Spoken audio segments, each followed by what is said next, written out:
오늘 우리에게 주신 하나님의 말씀은 마태복음 25장 31절로부터 46절까지 말씀입니다. 인자가 자기 영광으로 모든 천사와 함께 올 때에 자기 영광의 보좌에 앉으리니 모든 민족을 그 앞에 모으고 각각 구분하기를 목자가 양과 염소를 구분하는 것 같이 하여 양은 그 오른편에 염소는 왼편에 두리라. 그때에 임금이 그 오른편에 있는 자들에게 이르시되 내 아버지께 복 받을 자들이여 나와 창세로부터 너희를 위하여 예비된 나라를 상속받으라. 내가 줄일 때에 너희가 먹을 것을 주었고 목마를 때에 마시게 하였고 나그네 되었을 때에 영접하였고 헐벗었을 때에 옷을 입혔고 병들었을 때에 돌보았고 옥에 갇혔을 때에 와서 보았느니라. 이에 의인들이 대답하여 이르되 주여 우리가 어느 때에 주께서 줄인 것을 보고 음식을 대접하였으며 목마르신 것을 보고 마시게 하였나이까. 어느 때에 나그네 되신 것을 보고 영접하였으며 헐벗으신 것을 보고 옷 입혔나이까. 어느 때에 병드신 것이나 옥에 갇히신 것을 보고 가서 배웠나이까 하리니. 임금이 대답하여 이르시되 내가 진실로 너희에게 이르노니 너희가 여기 내 형제 중에 지극히 작은 자 하나에게 한 것이 곧 내게 한 것이니라 하시고 또 왼편에 있는 자들에게 이르시되 저주를 받은 자들아 나를 떠나 마귀와 그 사자들을 위하여 예비된 영원한 불에 들어가라.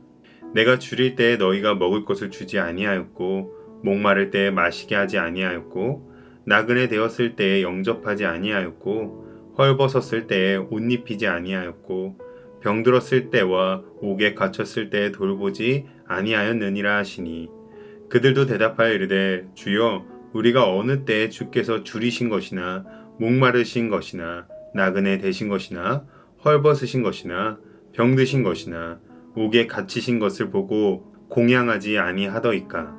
이에 임금이 대답하여 이르시되 내가 진실로 너희에게 이르노니 이 지극히 작은 자 하나에게 하지 아니한 것이 곧 내게 하지 아니한 것이니라 하시리니 그들은 영벌에 의인들은 영생에 들어가리라 하시니라. 아멘. 흔히 이런 말이 있습니다. 사람의 본심은 무의식 중에 은연중에 드러난다. 우리는 의식적으로는 얼마든지 좋은 사람처럼 보이게 행동할 수 있습니다. 말로는 사랑을 말하고 겉으로는 믿음이 있는 모습처럼 행동하는 것이죠. 그러나 진짜 모습은 언제 드러날까요? 아무도 보고 있지 않을 때, 준비되지 않은 순간에 계산하진 않은 일상 행동 속에서 드러납니다. 그렇다면 내가 의식하지 못하고 있던 일상 중에, 은연중에 우리의 믿음의 본질이 자연스럽게 드러날 수 있다는 것입니다. 오늘 본문은 심판주로 다시 오신 예수님께서 모든 민족을 그 앞에 모으시고 양과 염소로 나누시는 장면입니다. 그런데 흥미롭게도 오른편에 있던 자들과 왼편에 있던 자들 모두 주여 우리가 어느 때라고 말한다는 것입니다. 이 말은 그들은 자신들이 한 행동의 의미를 몰랐다는 것입니다. 오늘 이 말씀을 통하여 진짜 믿음은 언제 어떻게 드러나는가를 깨닫는 이 시간이 되시기를 주님의 이름으로 축복합니다. 31절 인자가 자기 영광으로 모든 천사와 함께 올 때에. 이 장면은 예수님의 재림의 모습입니다. 예수님께서는 이제 겸손한 목자가 아니라 심판하시는 영광의 왕으로 오십니다. 예수님께서는 모든 민족을 모으시고 목자가 양과 염소를 나누듯이 사람들을 나누십니다. 이때 오른편인가 왼편인가 양인가 염소인가 모든 사람이 반드시 구분됩니다. 여기에는 중간도 회색 지대도 없습니다. 이것은 우리의 직분이나 지식이나 겉모습이 아니라 하나님 앞에서의 실제 삶을 따라 결정되게 되는데요. 성경을 보면 이런 구분들이 계속 등장합니다.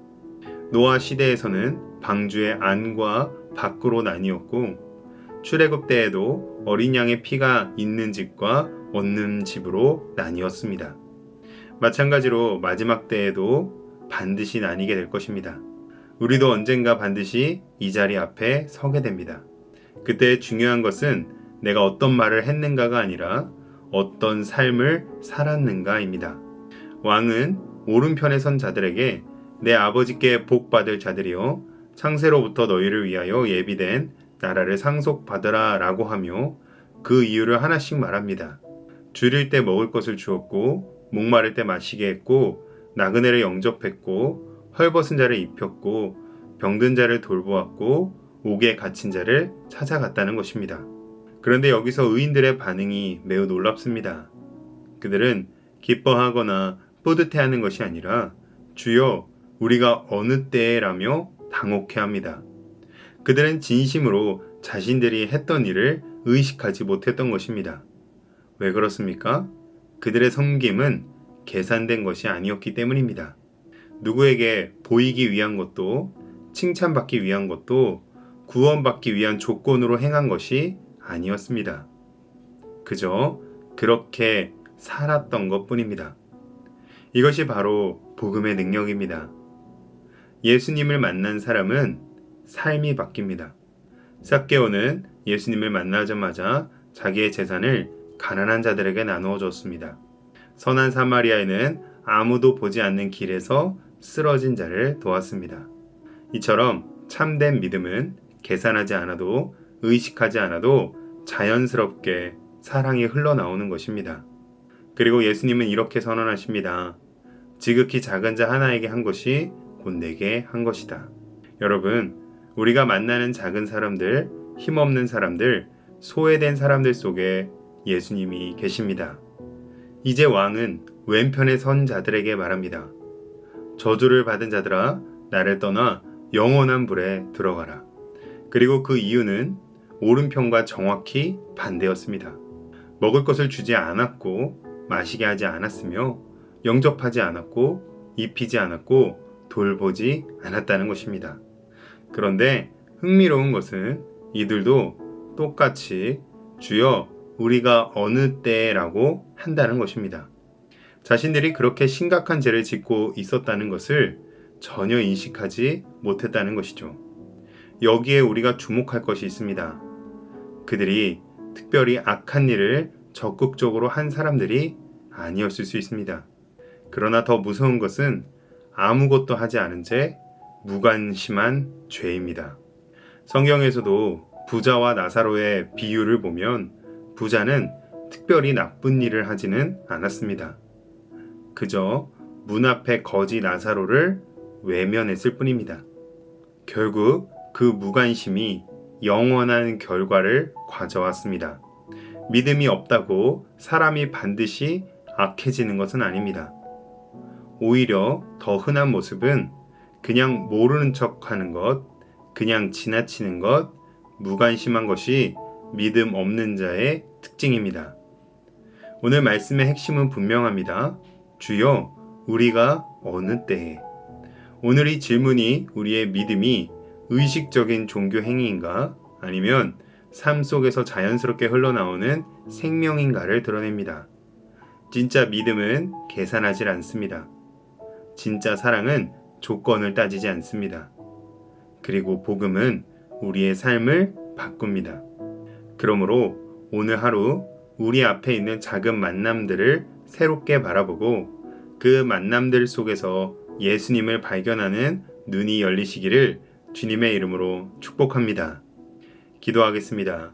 주님, 우리가 입술로만 믿음을 고백하는 자가 아니라 삶 속에서 자연스럽게 사랑을 흘려보내는 자들이 되게 하여 주옵소서. 우리가 의식하지 않는 순간에도 주님을 사랑하고 이웃을 섬기는 삶을 살게 하옵소서. 우리의 무관심을 깨뜨려 주시고 작은 자들 속에 계신 주님을 보게 하옵소서. 예수님의 이름으로 기도합니다. 아멘.